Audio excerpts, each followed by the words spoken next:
If your iPhone is automatically turning on the speaker during calls, here's how to turn that off and go back to normal call audio. First, disable auto speaker for calls. And for that, go to your settings app, then tap on accessibility. After that, tap on touch. Here, scroll down and tap on call audio routing.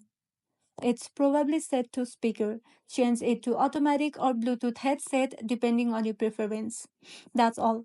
Your calls will now use the earpiece by default instead of the speaker. This setting controls where audio goes during phone or FaceTime calls, like your iPhone speaker, Bluetooth, or headphones. And if you're using a Bluetooth device like AirPods, your iPhone might still switch based on connection status. So make sure it's not a device triggered settings. If this video was helpful, don't forget to like and subscribe for more iPhone tips and tricks. Thank you for watching.